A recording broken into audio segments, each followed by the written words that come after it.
So, are you looking for a MacBook right now? From about 3 feet away, they all look the same. Hi, I'm Mike. I can help make sense of Apple's laptops based on what kind of user you are. Spoiler, the MacBook Air is probably powerful for most of us.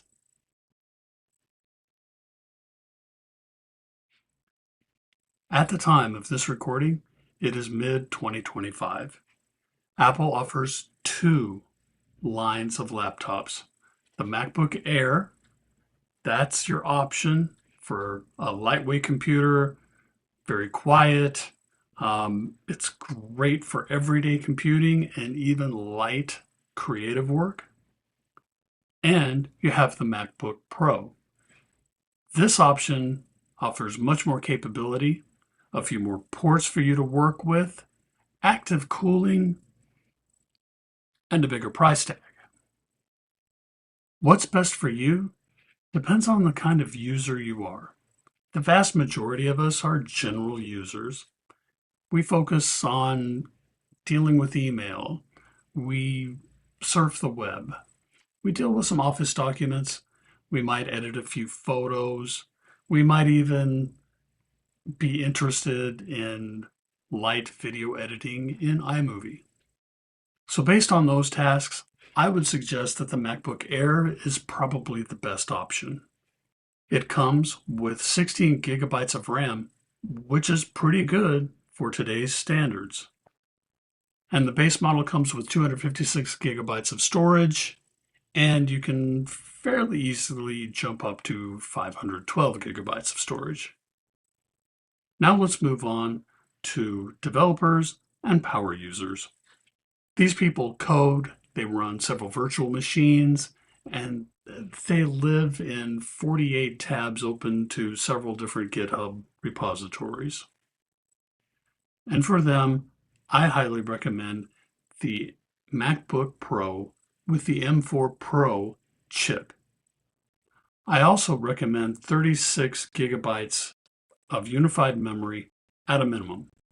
If you're running a lot heavier loads, several virtual machines at once, doing a lot of compiling in the background, then I suggest investing in the 48 gigabytes or more of the unified memory.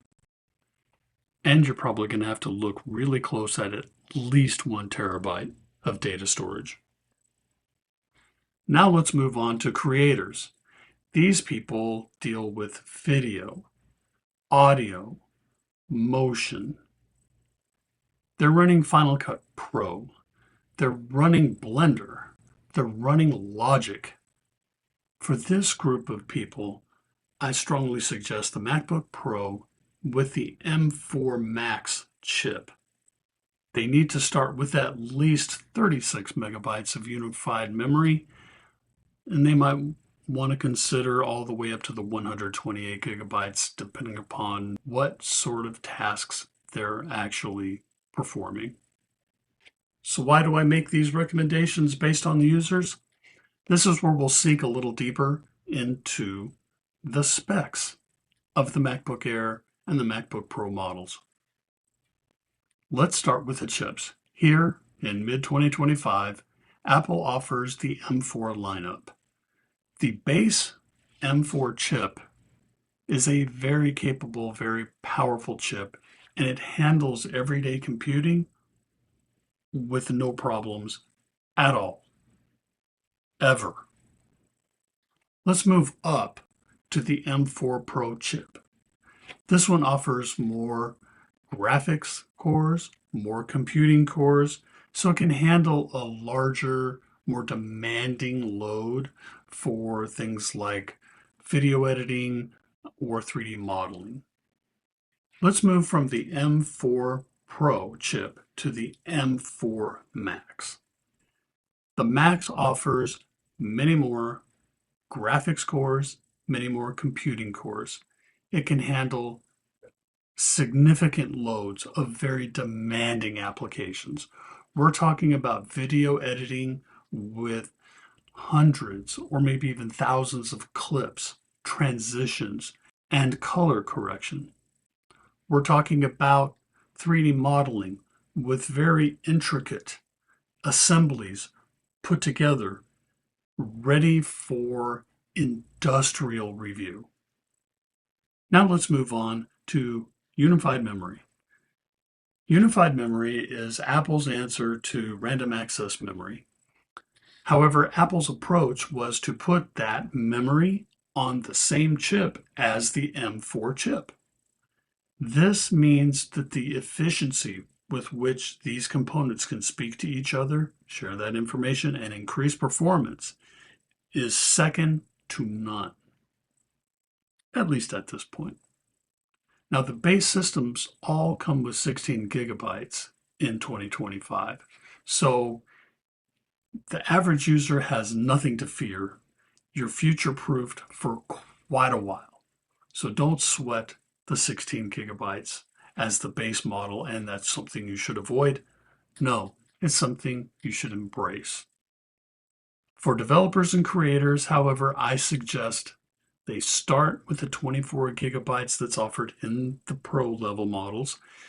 And depending upon what you're doing, if you're running virtual machines that need their own sets of memory dedicated for those virtual machines to use, go ahead and invest in an amount of RAM that makes sense for what you're doing.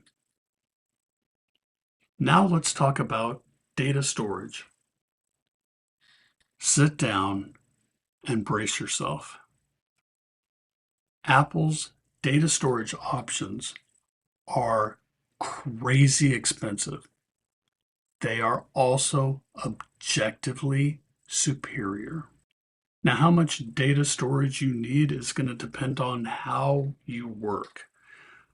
So let me provide an example that will hopefully kind of bring all of this together, and then you can make adjustments based on your own workflows every day. Personally, I use file sync services, Microsoft OneDrive and iCloud.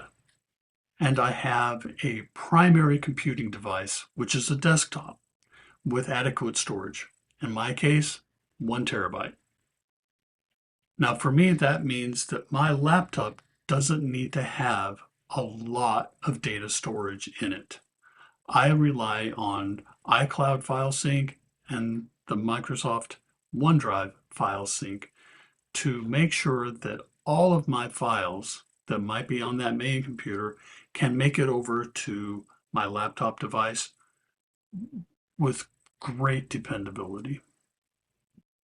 Now, for people who prefer not to use file sync services, I get it. Privacy, you've got a different workflow that works better for you. In that case, I strongly advise investing in adequate storage for each of your devices, whatever makes sense to what you're doing. Also, you can consider making use strategically of external drives. But I would suggest that you get the high performance external drives, which are all cheaper than Apple's data storage options. But they're not as convenient. So it's up to you how you want to handle your data storage. Now let's move on to the storage options that Apple actually makes available in their laptops. Starting with the 256 gigabytes. For that, I strongly advise you need to be using a file sync service like iCloud or OneDrive, Dropbox, something that makes sense for you. Now moving up to the next tier, the 512 gigabytes, that's probably the best for most users. You got plenty of space to put most everything you need, and you'll still have some room left over. Nothing really big to worry about for most folks. Now let's move up to the 1 terabyte option. This is where you're getting people who feel more comfortable having a large photo collection, a large music collection available on their main computing device. That's where you're going to start needing larger data storage options to accommodate all of those files because the collection can get rather large.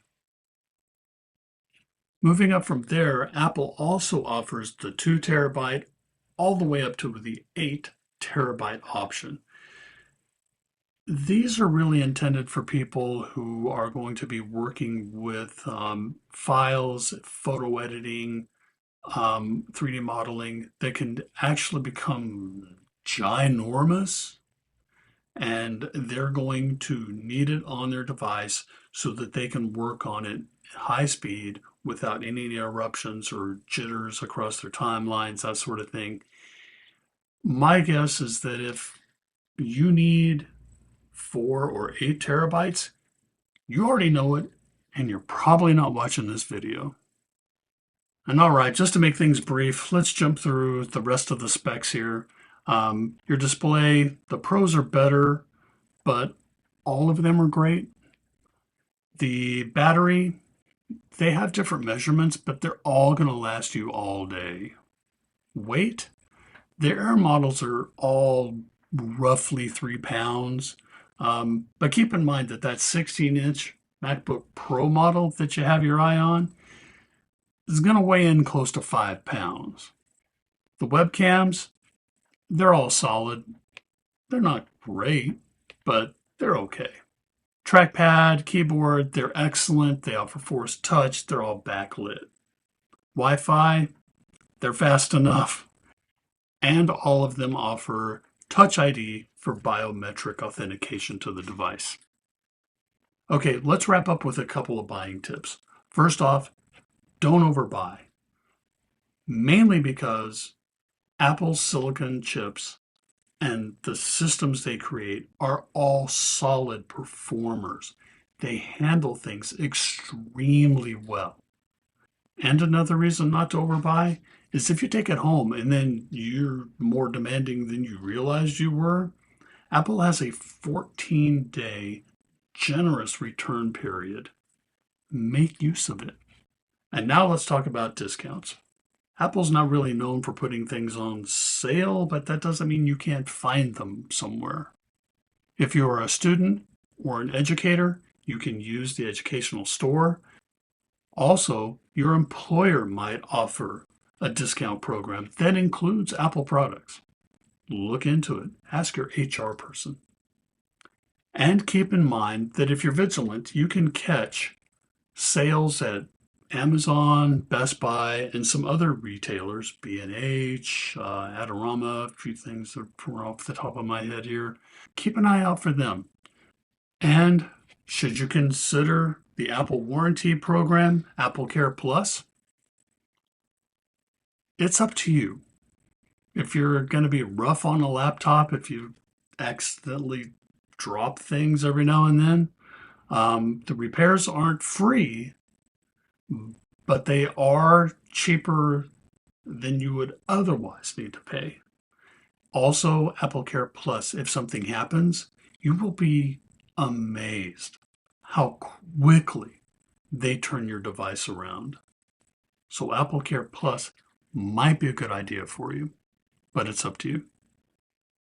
Okay, so hopefully that clears up some of the confusion between the MacBook Air, the MacBook Pro. If you still have some lingering questions, leave them in the comments. I'll see what I can do to help. So if this video cleared up any confusion, consider hitting the like button, the subscribe button. I definitely appreciate it. And until next time, be safe, have fun, and keep learning.